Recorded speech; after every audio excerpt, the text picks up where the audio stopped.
Ray, the amount of things you've accomplished over your career, I could stand here talking to you all day and still have questions to ask you. I'm going to try and keep it short because I know you're a busy man.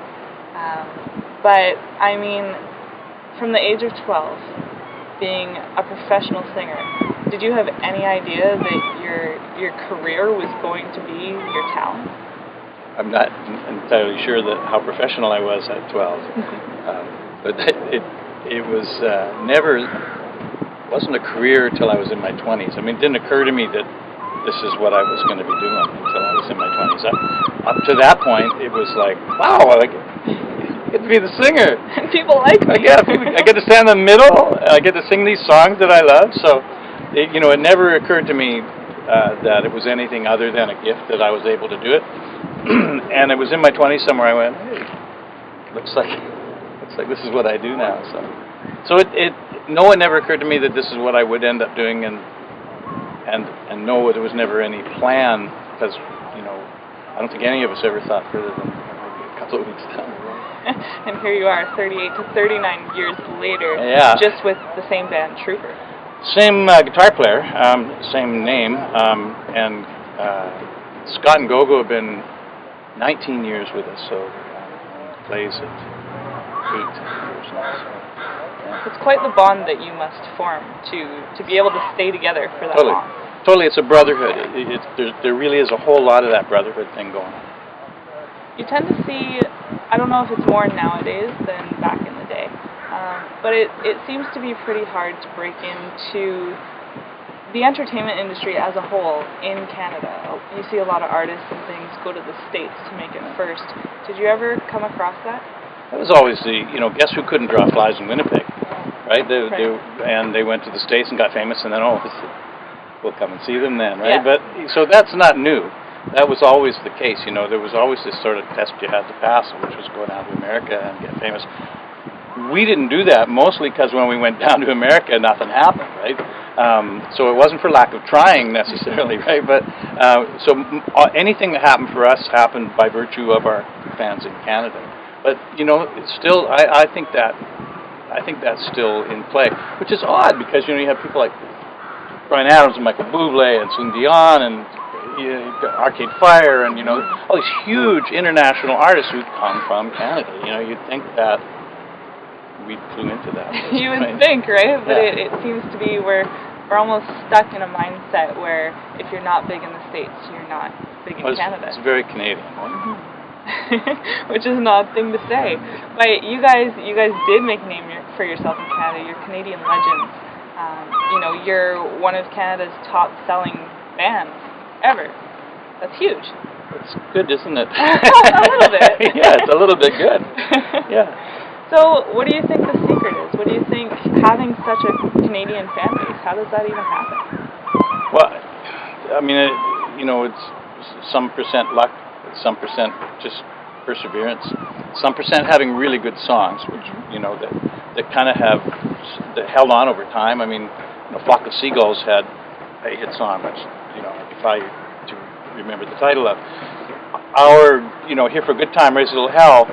Our good fortune is that those songs, last weekend at Victoria Beach, there's 20-somethings singing along with those songs. These songs written, recorded before they were born. So, we have the advantage of that. Plus, we work. I mean, we do a lot of shows. There's 44 shows this year.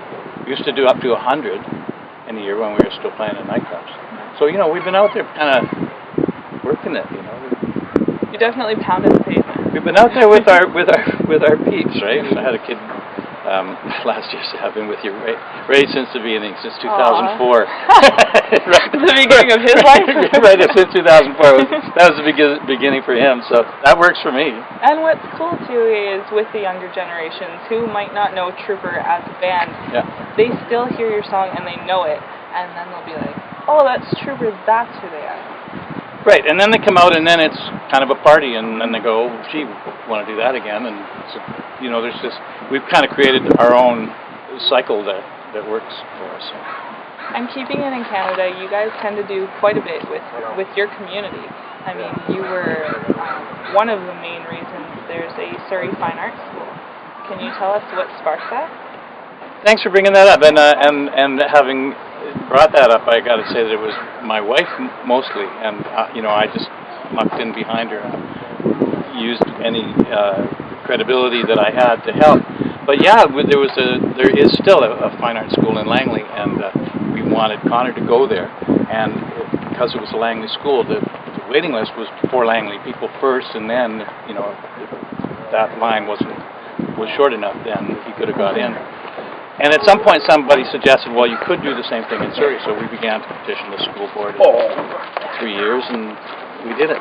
So you pretty much did it with big reason for your son. That was the motivation, to be sure. It was terrific, though, once it was all done, that so many other people got to take advantage of that. So many kids fall between the cracks, kids that are act out right. in class. Yeah. Right? Act out. They've all got ADD. Right? Yeah. But it's not that. It doesn't take brain surgery to know that these kids have their brain works in a different way. They're more creative. They're more performance oriented. They want to do something in the arts. So, and arts is underserved in the school system as it stands. So that was the motivation. I think what Connor learned more than anything about the arts was the thing that if you didn't like the way things were, that you could actually step up and change. It sounds like lyrics to one of my songs. I'm just realizing that if you don't like what you got, well, you change it, right? But I think he learned more from that experience, watching us talk the school board into having a fine arts school. I think that was more of a learning experience for him, as it turned out.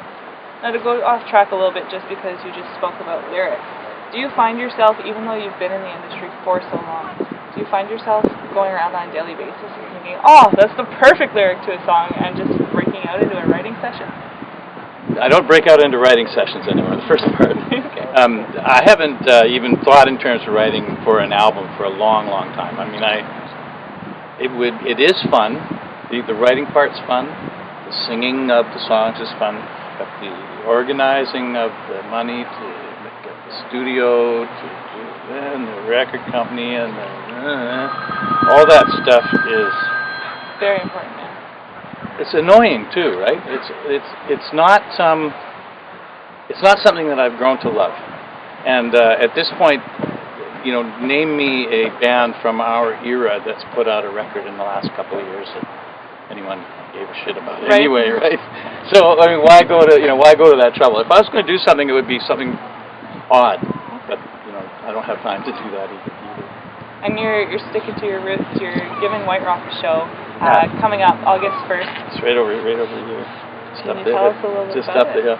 Well, we traditionally our old manager Sam Feldman, his buddy Ears, was with the Coast Guard, and they had no money, but they did a show at Star of the Sea every year, and they asked us if we'd do the show for not very much money, and they're friends and stuff, and it's literally a block from my house. Awesome. Go half a block, turn, and so we said, well, yeah, that'd be great. So what we've done the last couple of times, we've got all friends from White Rock and musicians from White Rock come and do a song or two with us and stuff. So it's been really fun. So this year, with Sea Festival coming, that was usually in the winter. Okay. But Rob said, well, the Sea Festival, good party. Might as well tie it. Put the two together, right? So it all makes total sense. So yeah, I'm looking forward to it. Connor's going to do a song or two. Jackie May's going to come and sing. So I'm trying to make it different than our regular routine. That's awesome. I hope. And you guys you're pretty much in the middle of a tour right now. 23 out of 44 shows or something at this point, yeah. So where are you off to next? Well, actually the next show is White Rock. The next day is Tumbler Ridge. Okay. Then we're going to Penticton Peach Fest, Chilliwack Fair, Ontario somewhere. The next day. Three nights in a row. Woodstock. No, Woodstock's the next day. Spanish. Okay. Spanish, Ontario, and then Woodstock the day after that. Good stuff. I guess. I hope. Now, Ray, I have a question that I ask each of my guests. It's actually they're great. They're great. You know. I know all about you. Oh, that makes me so happy. Do you actually want to see them? Or? I would love to see them. Okay, they're great. Thank you. Yeah, you're welcome. So, why gray? because it's part of the color group that I wear. I was going to say it matches. You're essentially seeing the contents of my clothes covered black with a smattering of gray. Hey, it gives it that little bit of spoof, right? Oh, it's just a little excitement. Throw a little excitement in there with the black. That's right, raise a little hell. Yeah, just go crazy. Thank you so much for your time, Ray. Oh, my pleasure. Appreciate it.